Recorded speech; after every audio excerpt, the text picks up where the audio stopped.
Hoje temos connosco o artista multidisciplinar luso-brasileiro que tem estado presente na música portuguesa nos últimos 10 anos, primeiro em coletivo e agora em nome próprio.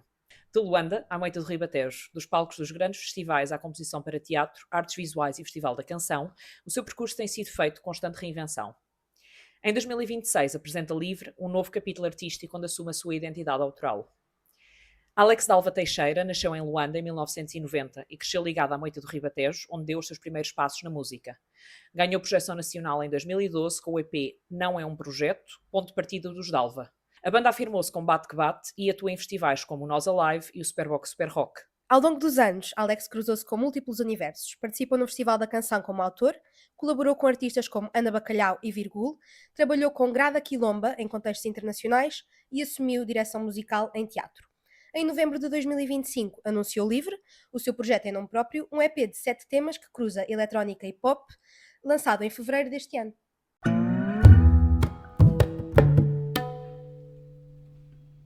Obrigado pela introdução. Muito generosa. Depois de mais de uma década a construir um percurso sólido com os Dalva e em múltiplas colaborações, o que é que tornou inevitável este gesto de assinares um projeto em nome próprio? Sim, eu acho que não posso negar que já havia uma função, uma vontade de fazer algo em nome próprio. Até porque os Dalva surgem nesse contexto. A ideia era.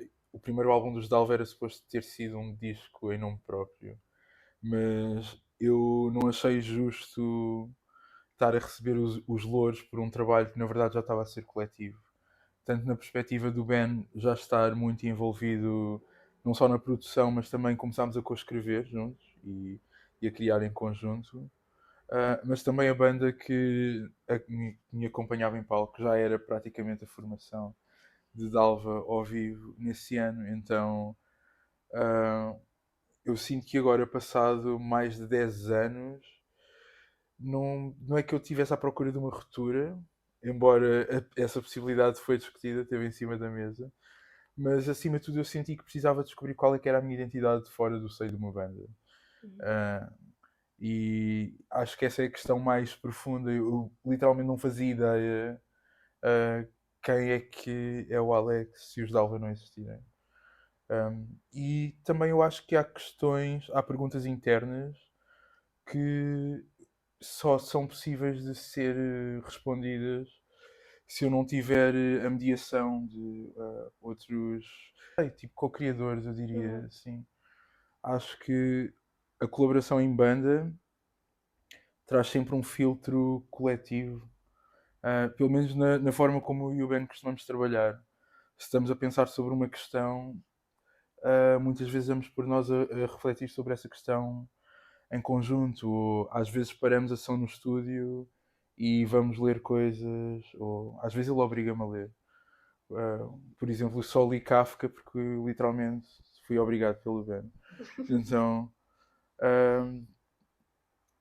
aqui o processo é diferente e também há um lado da descoberta da tecnologia, de eu ir aprender a materializar os sons que eu tinha na minha cabeça e que de algum modo eu sabia que a direção para que a banda está a tomar neste momento, o trabalho que estamos a fazer neste momento em estúdio, é estilisticamente diferente. Então eu acho que também encontrei uma oportunidade de purgar algum apetite pela música eletrónica e não deixar isso contaminar o caminho que a banda quer seguir. E no press release falam de uma travessia de redescoberta identitária. Sim. O que é que descobriste fora do contexto coletivo? Talvez não tivesse espaço para emergir dentro dele. Ok. Uh, é um bocado contraditório, mas em parte encontrei silêncio. Ter que ser eu a confrontar-me com as minhas próprias dúvidas, mesmo em relação à prática da escrita. Um dos processos iniciais foi mesmo começar a escrever sozinho e não ter um barómetro ou alguém para confirmar se estava numa direção certa ou não. Então não sei, às vezes eu tenho alguma dificuldade em tomar decisões por mim próprio. Tento sempre. Eu sou muito 880, ou sou muito impulsivo e nem penso muito e faço as coisas, ou então estou sempre a sondar a opinião de terceiros. E aqui a segunda parte não era uma opção. Uhum. Então houve alturas em que eu tive mesmo de perceber: será que a minha escrita está demasiado críptica? Ou será que está simplista demais? E há ali um momento em que tenho que armar-me em Kevin Parker e dizer só let it happen e, e deixar acontecer e ceder um pouco à minha intuição e até mesmo à espontaneidade. Ah, mas ao mesmo tempo, apesar de ser um projeto que é a solo, vá, é muito colaborativo. Então, quando dei por mim, quando estava a fazer a ficha técnica, ahm, tinha muita gente ao meu redor e achei isso bonito também. Ah, e apesar de parecer assim um mosaico muito diverso, não, basicamente são as pessoas que estão na minha esfera, que estão à minha volta, então achei isso bonito também de, de perceber e ficar feliz por perceber que há imensas pessoas fixes e bonitas de coração ao meu redor e poder trazê-las para este trabalho. Bom, no fundo, já respondeste à minha próxima questão, que é exatamente sobre tomar decisões sozinho e Sim, dúvidas. mas podemos, não sei, podemos pensar mais sobre isso, porque imagina a dúvida antes era, e mesmo as inseguranças, antes paralisava-me imenso Sim. e eu tive que aprender que muitas vezes quando uma coisa me dá medo é só porque há território por explorar. Imagina, eu em 2012, tipo no início, quando comecei a ficar um bocadinho mais conhecido, recebia convites para colaborações e havia uma probabilidade muito grande de eu recusar. E vinha tudo de um lugar de eu achar que não era bom o suficiente. Ou, às vezes eu escrevia mesmo, eu não tenho nada a acrescentar. Uhum. Dizia mesmo, o teu trabalho já está ótimo, eu não tenho nada que vá elevar. Mas também vinha de um lugar de exato, sim, de achar que não estava mesmo à altura. Ahm, e hoje em dia já compreendo que, ok, a colaboração implica eu ter de falhar à frente das outras pessoas. E agora estou mais nessa onda, tipo, de. Não sei, é um termo que os músicos usam muito, que é partir pedra. Então é aquela coisa de, ok, vamos partir pedra em conjunto e vamos. E é aquela coisa de não ter medo de alguém ver-me escrever coisas muito parvas ou desafinar ou a recorrer a métodos que às vezes até são muito infantis. e pronto, faz parte. Faz parte. Yeah. O livro surge também num momento simbólico, 50 anos de democracia portuguesa, mas o disco fala de liberdade num plano íntimo. O que é que significa ser livre para ti neste momento concreto da tua vida? Ok, há uma coisa que eu já disse muitas vezes e continuo a dizer, ah, que é, eu sinto que muitas das liberdades que a nossa sociedade conquistou estão ameaçadas e basta olhar para os cenários políticos e apesar de todo, sei lá, na história da sociedade é uma coisa muito pendular. E agora parece que as coisas estão a virar para um lado um bocado mais conservador. Ou seja, de modo a conservar ou a preservar instituições e modos de vida, há pessoas que acreditam que é necessário restringir as liberdades de outras pessoas. Uh, e isso é perigoso, até mesmo para as pessoas que pensam dessa forma. Um, e eu acho que essas liberdades que fomos conquistando necessitam ser protegidas. E assim, acima de tudo foi isso. Mas também há um lado em que eu agora já tenho 35 anos, então para mim ser livre não é necessariamente fazer tudo o que me apetece, às vezes é só uma questão de ser brutalmente honesto comigo mesmo quando estou a refletir sobre questões complicadas sobre a minha pessoa. Então, e eu nem sempre sou a melhor pessoa, nem sempre sou a melhor pessoa, especialmente para aqueles que me são mais próximos e que têm mais intimidade comigo. E, yeah, e é preciso encarar isso com frontalidade e honestidade. Então, também, por outro lado, tive assim uma série de experiências que moldaram a minha visão sobre este trabalho. Em 2021 eu estive a trabalhar numa ONG que era o GATS, que é Grupo de Ativistas em Tratamento. E existem vários serviços. Eu estava num em que fazíamos testes gratuitos e confidenciais de infecções sexualmente transmissíveis. E mesmo quando eu passava informação sobre as várias infecções, era sempre numa lógica de não desencorajar as pessoas a explorarem a sua intimidade, mas acima de tudo a fazerem as suas práticas de forma consciente. E há outros serviços desta ONG que estão relacionados com o consumo de drogas, seja consumo assistido ou informação, ou seja, mais do que uma perspectiva punitiva, que na verdade Portugal é um ótimo case study nesse sentido. A partir do momento em que houve uma descriminalização, a cidade tornou-se mais segura, e há uma série de zonas que eram muito frágeis e complicadas e com o passar do tempo melhoraram, porque as pessoas que consumiam determinadas substâncias começaram a ter acesso a espaços ou a ferramentas para o fazer da forma menos nociva para os seus corpos e para a população no geral. Então, para mim também foi muito elucidativo de perceber que, ok, às vezes o respeito pela liberdade também passa por isso. Facultares a melhor maneira de lidar com uma coisa que pode não ser optimal, mas procurar a melhor forma de inserir isso numa coisa que é a realidade e que é inevitável. Sim. Yeah. Não sei se isto foi uma tangente, mas, mas sim, e pá, e há outro lado que é bem importante. Tipo, eu fui ao Planeta Manas, tipo, are you kidding? E o Planeta Manas tem uma série de políticas, não só de proteção de grupos que são entendidos como corpos dissidentes ou marginalizados,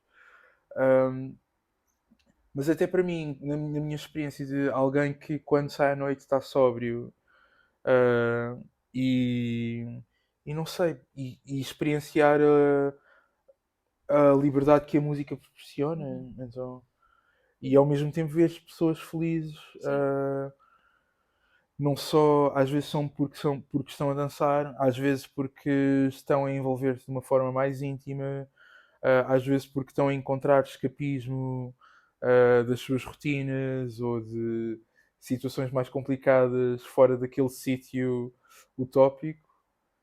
Um, e há um lado que é. Eu meio que desejo essa liberdade, essa experiência de liberdade a todas as pessoas, não é uma coisa exclusiva só para. Sei lá, quando vemos estes conceitos de liberdade, pensamos em pessoas queer ou pensamos em pessoas racializadas, etc. Mas eu meio que desejo isso para todas as pessoas, para toda a humanidade. Então, yeah.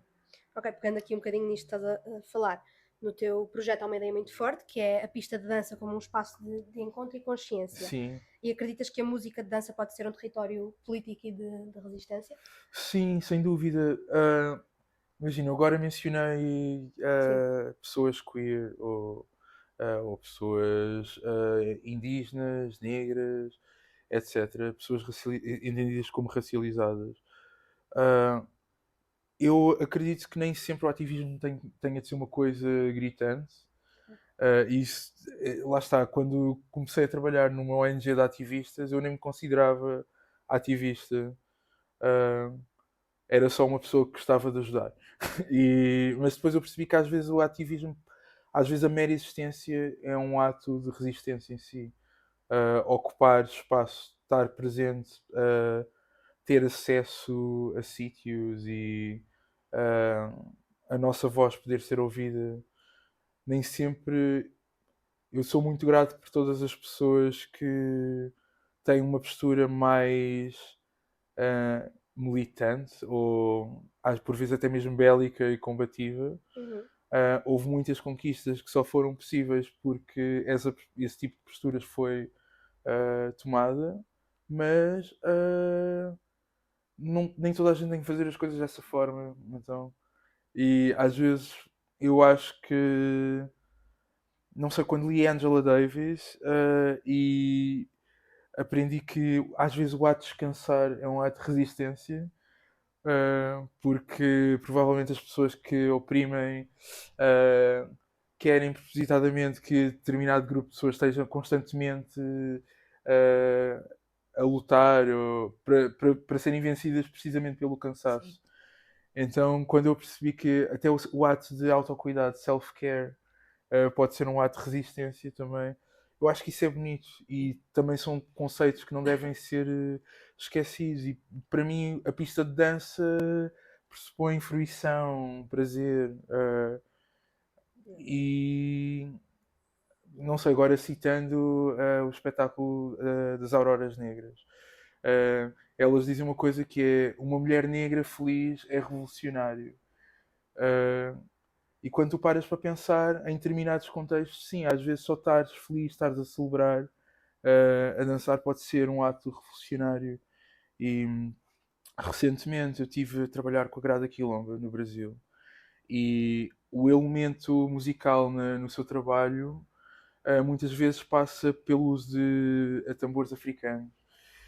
E aprendemos que na altura pronto, na era colonial uh, houve uma série de ritmos que foram proibidos. Era proibido tocar instrumentos ou música, até mesmo como uma ferramenta de controle. Uh, ou seja, por vezes uma coisa tão simples como tocar um tambor pode ser um ato de resistência. Entoar um cântico, dançar de uma certa forma. Uh, sim, ou seja, às vezes as coisas simples permitem um processo de preservação de uma cultura e prevenir um apagamento. E até mesmo se formos olhar para o panorama da cultura portuguesa, uh, eu acho super bonito quando alguém explora de forma genuína a música tradicional. Não necessariamente como uma coisa que está na moda, Sim. mas como o prolongar de uma herança e passar para uma próxima geração e não deixar essa tradição cair no esquecimento. Sim, sim. Sim. Sabendo que a música de dança pressupõe movimento e corporeidade, há algo que a própria capa do EP reforça. Quando compões, tu já imaginas talvez um corpo em movimento em relação à tua dança ou uma narrativa mais emocional? Neste caso, quando eu escrevi em particular a Livre, eu já imaginava aquilo que veio a ser o videoclipe. Eu literalmente imaginei a Lola Maria a dançar. Eu sempre tive com ela em contextos de ou estava numa festa e ela estava a performar, ou então em contextos mais comerciais, em que estamos a fazer um trabalho para uma marca e ela faz a sua magia a cativar uma câmara e é mesmo fascinante. Uh, eu mesmo antes de ter a letra já imaginava a pessoa da Lola, mas num contexto doméstico, mas também há uma série de signos que quis trazer para essa narrativa. Acima de tudo, entre muitas coisas, acima de tudo queria que ela estivesse a dançar para si, para, em função da sua fruição e não necessariamente, não queria que ela tivesse a entreter. Uh, que eu sei que ela ama o trabalho que faz, mas queria que fosse uma coisa para si, não necessariamente para tentar entreter ou convencer outras pessoas. E depois há outros elementos, até há uma determinada semiótica em coisas que estão a acontecer na imagem. Mas sim, por vezes eu não tenho assim um método de composição, mas por vezes imagino como é que os corpos podem reagir. Ou também já tive a felicidade de fazer música para intérpretes de dança e de movimento. Houve uma vez em que o Gil Lourenço convidou-me para fazer a banda sonora de uma performance e eu antes de entregar também experimentei eu dançar e perceber se aquela peça meio experimental funcionava, se convocava movimento ao corpo. Mas não sei, não tenho assim um método. Por vezes eu tenho uma frase, por vezes tenho uma melodia, por vezes tenho uma ideia de um ritmo e eu sinto que eu não fiz necessariamente música para clubes, mas fiz música definitivamente inspirada na pista de dança e nos clubes. E pegando aqui um bocadinho nisto que estávamos a falar, o livro nasce muito da energia da cena eletrónica independente de Lisboa. O que é que tu encontras nesta comunidade que te alimenta artisticamente? Ok, acima de tudo é mesmo a palavra é que tu mencionaste, é mesmo comunidade. Porque as barreiras são muito porosas, então há uma permeabilidade muito grande entre os espaços, os promotores, DJs, performers, públicos. ah, e eu acho isso lindíssimo. Adoro quando a promotora da Digital Destiny faz uma coisa com o pessoal da Dengo Club e a Dengo Club com o pessoal de Thug Unicorn ah, ou até mesmo, sei lá, o pessoal da Quântica também são super abertos a pessoas de outros coletivos. Para mim essa é a parte mais bonita, é mesmo esse sentido de comunidade. E mesmo muitas vezes quando é necessário, quando são necessárias ações políticas, sei lá, uma organização como o Coletivo Cravo, que são ravers que se organizam para tentar reivindicar o seu direito a dançar. Eu acho que muitas vezes as pessoas subvalorizam a importância da club culture, da forma como impacta a cultura e a possibilidade de fruição e até mesmo escapismo ah, há uma série de benefícios que as cidades têm por terem espaços de diversão noturna. Pronto, o teu disco tem várias colaborações. O que é que procuras num feat ou numa colaboração com outro artista ou coletivo? Boa pergunta, eu não estava à espera dessa pergunta. Juro. Pessoas diferentes, às vezes eu tenho expectativas, outras vezes não. Ah, houve colaborações, por exemplo, cartas com a Malina, foi super experimental. Tipo, vamos fazer uma coisa sem uma agenda. Uhum. Ah, mas ao mesmo tempo, nesse dia, eu estava a ter uma conversa com ela de que era literalmente eu quero fazer música a solo e quero que seja inspirada em clubs, mas quero incluir a minha herança brasileira, nem que seja através do funk, porque a minha mãe é carioca, nem que seja através do wild funk uh, ou também, sei lá, também há um lado em que a mim interessa-me eu também incluir a minha herança africana, nem que seja com os samples e com os timbres e os tambores e, e dessa conversa depois começámos a fazer uma música. Ela literalmente disse, pá, eu comecei a fazer um beat que não é um funk, mas é inspirado num funk e ela mostrou-me e eu disse, ok, é isto, bora começar a partir daqui. E no final resultou na canção que agora existe no EP. Com a Cetácia foi muito numa onda de eu saber que ela é uma produtora super conhecida na cena underground e em particular naquele techno mais agressivo e a cena mais hyperpop também. Mas também sei que é uma produtora que tem um léxico musical muito vasto. Então dei-lhe assim uma série de referências e tanto à Stácia como à Sónia eu disse, eu quero a vossa interpretação do que é a música africana no contexto do clube. Uh, Dei logo essa indicação, até porque eu já sentia que nessa faixa eu já tinha, e mesmo no EP já tinha demasiado Brasil e faltava-me um olhar sobre ritmos afrodiaspóricos. Uhum. E, e pronto, e as duas entregaram à sua maneira, entregaram exatamente o que eu precisava. eu espero coisas diferentes, tal como quando eu convido a Gisela Mabel, a única indicação que dei foi este tema que é transversal ao longo de toda a faixa, ah, e eu quero a tua interpretação. E só dei assim uma indicação meio teatral, que é a música toda é muito. Parece uma tempestade, mesmo um furacão de sons. E eu queria que ela trouxesse bonança, uma respiração, um alívio no meio daquilo tudo. O que ela entregou foi incrível.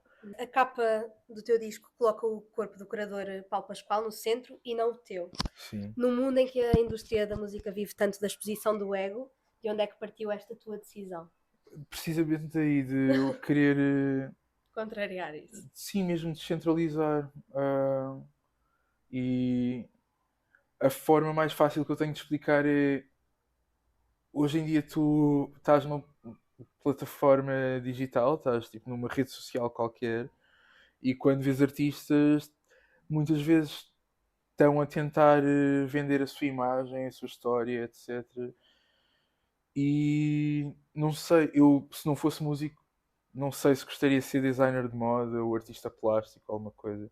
E quis pensar neste EP como uma peça, ou seja, não é uma coisa necessariamente, é muito sobre mim, mas não queria que o foco fosse o corpo de trabalho em si, Uhum. o objeto. Ah, e pronto, antes de começarmos a gravar, estávamos a falar sobre Bernini. ah, e esta imagem do Paulo surge, eu estudei design gráfico e quando eu estava a fazer uma pesquisa de imagens, eu encontrei uma foto, estava a pesquisar sobre fotos de bailarinos. Houve uma em que estava a preto e branco, com as cores super contrastadas. Eu inverti as cores e ficou aquele resultado em que parecia uma estátua do Sim. Renascimento. Lindo. Pronto. Neste caso, o Bernini é barroco, sim. Ah, E eu pensei, ok, tipo, eu quero que seja isto, quero que seja esta figura meio estatuesca, quase como se fosse uma divindade da liberdade. Depois também pensei em muitas coisas. Tipo, o Paulo é uma pessoa que tem tantos universos em si. E eu já tive o privilégio de ter várias conversas onde ele vai revelando sempre de uma forma muito. Ele não faz flex nenhum dos seus galardões, mas é uma pessoa que é muito completa e ah, sei lá, o facto de ele ter estudado estudos africanos no Canadá, não sei, leu imensa coisa. Gosto de pensar nele até mesmo como um pensador. Ah, É uma pessoa que depois a sua prática enquanto ator e enquanto performer ah, cumpre uma premissa que eu aprendi com a Grada Quilomba, que é pensar com o corpo, usar o corpo também como uma tecnologia, uma ferramenta de entender o mundo. Um, e depois outras coisas também sobre a sua pessoa, também o fato de ser uma pessoa queer. Só há pouco tempo é que eu soube que ele foi a primeira figura pública a assumir-se como homossexual em Angola, uh, publicamente. Ou seja, eu não fazia ideia também desse dado que é interessante. E para mim também parte de um sítio que é até as pessoas que estão nos videoclipes são pessoas que eu admiro imenso e que são importantes nas suas práticas artísticas em cada um desses contextos, e senti que mais do que eu estar a criar um objeto de vanglória em que estou a procurar sei lá, criar objetos acerca da minha beleza, se é que ela existe. Quis aproveitar esta oportunidade para homenagear estas Sim. pessoas, homenagear aqueles que me inspiram, aqueles que me deram material para produzir esta música, na verdade. A tour de concertos Livre Bruta é sobre correr riscos em conjunto. Sentem que hoje o risco é desencorajado na música independente ou é precisamente aí que ela ainda resiste? Eu acho que a segunda parte da pergunta é a resposta, sim. Eu não consigo falar desta tour sem falar deste projeto, mas e para mim este projeto também nasce num lugar de eu perceber que eu não adoro música que está mais associada às margens e mais exploratória e experimental, e não havia forma de fugir disso. Uh, e é óbvio que quando se fala de um projeto a solo, em particular da minha pessoa, há pessoas que esperam que eu vá por uma via mais popstar. E houve um momento em que eu percebi claramente que isso não seria a via que iria satisfazer-me na totalidade, ou que iria trazer mais realização pessoal. E eu sinto que na música emergente e na música, mais do que na música independente no geral, é onde está a inovação. Um, epá, é horrível, eu faço bem name dropping, mas também venho de um sítio de deixar claro que estas ideias não são minhas. Não fui eu que pensei nestas coisas, eu não inventei. Mas tipo, tanto Franz Fanon como Grada Quilomba dizem claramente que as grandes ideias, as inovações vêm sempre da periferia. Uh, e depois chegam ao centro. O jazz já foi um estilo de música marginalizado. Tal como o fado. O fado também era uma música que era associada aos marinheiros, às prostitutas, a pessoas com um estilo de vida miserável.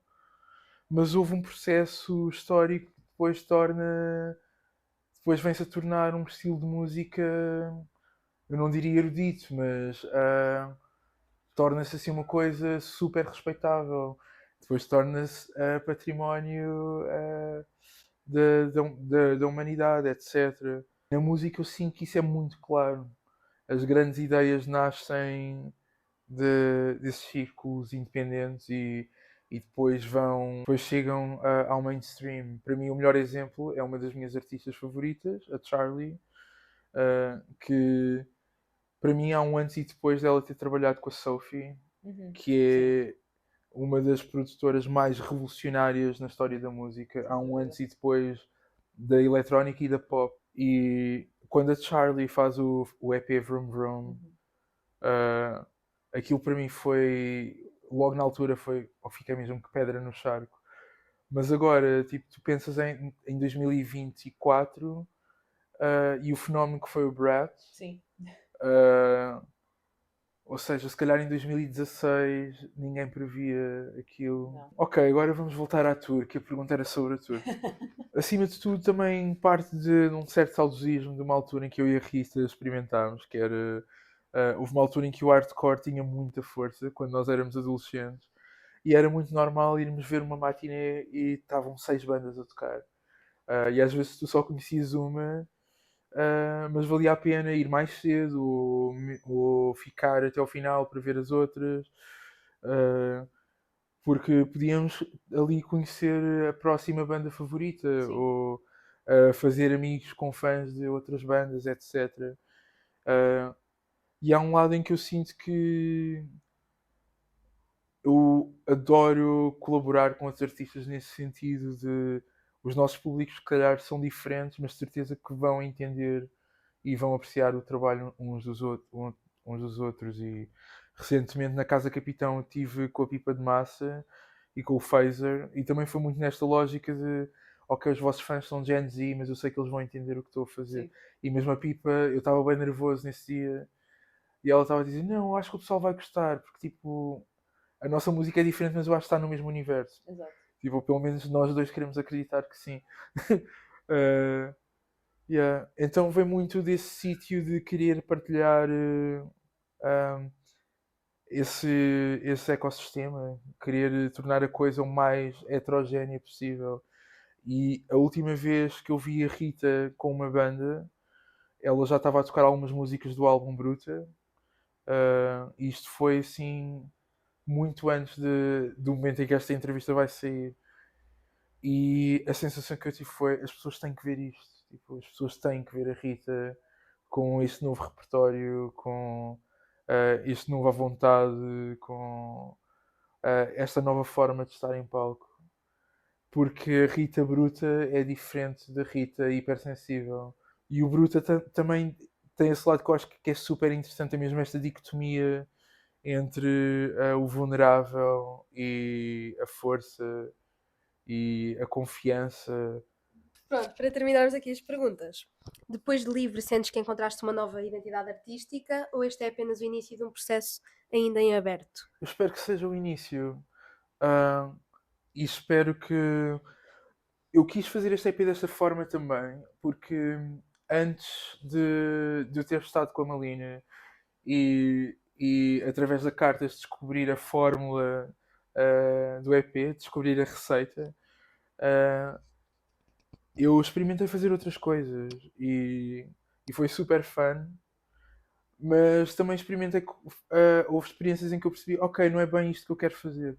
E o livro ajuda-me a criar um blueprint, uma base de trabalho para outras pessoas perceberem, tipo, ok, o que é o Alex fora do contexto de Dalva? Tipo, ou que faceta é que eu estou interessado a explorar neste momento. O meu objetivo é que outras pessoas criativas venham abordar-me e queiram criar comigo novas coisas. Então, não. Yeah, basicamente é isto. Tipo, por favor, mandem-me beats ou chamem-me para fazer colaborações e writing camps e sessões, etc. Tipo, estou muito interessado em continuar. Para mim, o livro é uma porta de entrada para alguma coisa.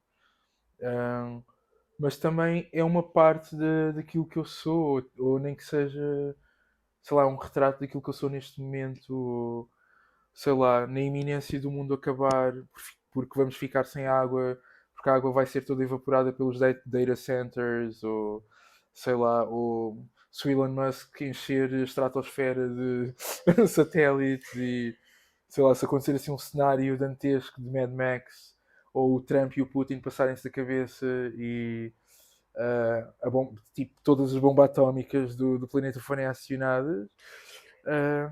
Este disco para mim é a minha ofrenda, tipo, é o meu retrato da minha visão sobre a humanidade aqui e agora. Agora temos aqui um jogo que é as perguntas ao acaso, em que Ok. damos umas cartas, tiras 3 e depois respondes àquilo que aqui estiver. Quantos queres? Ok. Que artista é que te inspira mais neste momento? Neste momento, como estou a pensar na tour Livre Bruta, estou a ver muita coisa de Moderat, que são um trio eletrónico de Berlim. É o Apparat em conjunto com os Mode Selector. Uh, e não sei, a música deles é eletrónica, mas ao mesmo tempo é muito introspectiva e gosto muito de ver. Já tive a oportunidade de vê-los no Calorama e não sei, estou a tentar ter inspiração, perceber como é que eles planeiam os seus concertos para tentar fazer alguma coisa semelhante no meu. Não vai ser igual de todo, porque até a proposta sonora é diferente. Mas sim, let's go. Ok. Há alguma colaboração que tenhas feito que te marcou particularmente? Todas. Ah, pá, mas neste projeto, a oportunidade, quando a Selma Wamus, ela é que me ligou para participar na performance da Grada Quilombo. E eu sou muito grato à Selma por se ter lembrado de mim, porque eu sinto que mudou mesmo a minha maneira de olhar para a arte. E foi muito especial fazer parte da performance do barco. Uh, e não se, pá, e é mesmo, acho que neste momento é assim a artista que mais informa muitas das coisas que eu estou a fazer. Tipo, sinto que aprendi muito e houve muita coisa que eu depois fui ler e que fui pesquisar, porque tive a oportunidade de vê-la a trabalhar e de integrar uma criação. Uh, outra, outra colaboração que marcou mesmo muito e de forma hiper positiva, Virgul, foi mesmo um dream come true. Quando recebemos uma chamada a dizer que ele gostaria de escrever comigo e com o Ben. Para mim, que sempre gostei da Weasel, e depois há aquele lado que é. Eu curto bem toda a gente da Weasel, mas a figura do Virgul, tipo, ele era o cantor da banda. Eu, quando era criança, eu queria ser cantor. Então, para mim, ele era tipo o embodiment de muitas das coisas que eu admirava na música. E o facto de eu poder conhecer e ver que, não sei, tipo, a forma como ele pensa a música, ele é a pessoa mais musical que eu já conheci na vida. Tipo, cria melodias incríveis.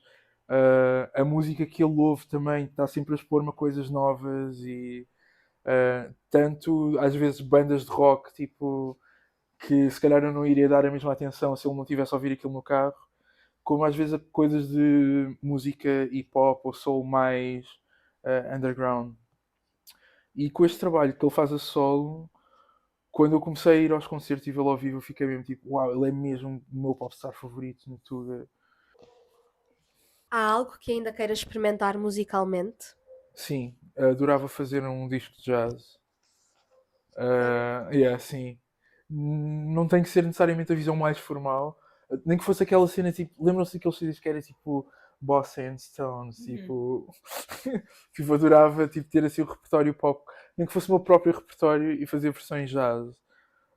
Ou sei lá, nunca fiz um disco folk, adorava fazer um disco folk. Ou sei lá, gostava de editar as minhas experiências de música experimental. Também adoro drone e noise uh, e às vezes faço várias experiências, que também faz parte do processo de fazer as coisas pop pelas quais as pessoas me conhecem. Mas não sei, adorava, sei lá, fazer alguma coisa que depois me levasse a ir tocar ao Outfest no Barreiro, assim. Então, yeah. Neste segmento que nós chamamos Objeto com História, nós pedimos sempre aos convidados que tragam um objeto simbólico para eles. Eu tenho que ir buscar o meu objeto. Sim. Então, isto vai parecer muito patético, mas o meu objeto é o meu laptop. I'm sorry. Sorry, not sorry. Mas se isto não existisse, eu não ia conseguir fazer música como faço agora. Acho que é revolucionário o facto. Antigamente precisávamos de um estúdio e equipamento muito caro. E agora, se estivermos fora de comprar este objeto, conseguimos fazer muita coisa. Este EP, eu consegui fazer parte deste EP noutros pontos do mundo. Eu estava num autocarro em Belo Horizonte e estava com. Era um shuttle, não era um ônibus, não é tipo. Não era um ônibus, atenção. Uh, mas yeah, eu podia estar em movimento no Brasil a trabalhar na minha música ou a tomar o pequeno almoço e tipo nos intervalos dos ensaios, etc. Uh, ou então estar em Londres e, tipo, e depois eu posso estar ao computador e estou a fazer música. Eu acho que é revolucionário. E para mim eu valorizo bem este objeto porque eu nem sempre. Os meus pais são migrantes e nunca tivemos muitas posses. Uma parte da minha história é que eu decidi não ingressar no ensino superior para poder entrar mais rapidamente possível no mercado de trabalho e poder ajudar os meus pais nas contas em casa. Então tirei um curso profissional mesmo numa lógica de vou aprender uma profissão e vou trabalhar. E durante muito tempo não tinha um computador para fazer a minha música. A primeira vez que comprei um computador em segunda mão, para mim isso foi assim uma grande conquista, ter um Mac. Uh, e, e pronto, este é o segundo computador que eu tenho na minha vida. Este já não comprei em segunda mão, mas mesmo assim não é super recente. Já está assim quase a precisar de ser substituído, é muito velhinho, dá para perceber pela capa que já andou na guerra, já foi a muitos sítios, já tem muita história. Mas também é um lado que eu estou sempre com uma mochila e é porque tenho sempre o computador comigo e tenho um disco externo e na possibilidade de sempre que é necessário fazer alguma coisa, eu tenho a ferramenta Sim. para poder criar. Alex, foi um prazer enorme ter-te aqui connosco. Obrigada por esta conversa. E antes de Obrigado. fecharmos, queríamos pedir duas coisas rápidas: uma recomendação e uma mensagem final. Pronto, descobriste recentemente algum artista, um disco, um livro ou um filme que queiras recomendar a quem nos está a ouvir? Então, o último livro que li chama-se Eu acho que vou errar o nome redondamente. É um whisky com duas pedras, por favor. É um livro pequenino de poemas da Irina Chitas. E é assim, eu sou meio coração mole e adoro poesia, então gostei muito desse livro. Disco, posso recomendar Ina Jiraki, yeah, que é uma produtora, eu acho que ela é australiana, e é eletrónica experimental e é muito fixe. Porque eu agora estou a ouvir coisas antigas, estou a ouvir tipo um álbum de James Blake super antigo, então, yeah. Adoro. E o que é que eu posso. Eu não sei quando é que isto vai sair, mas recomendo que fiquem atentos à programação da Rua das Gaivotas 6, que é o espaço gerido pelo Teatro Praga, que tem vários eventos e workshops e coisas fixas a acontecer.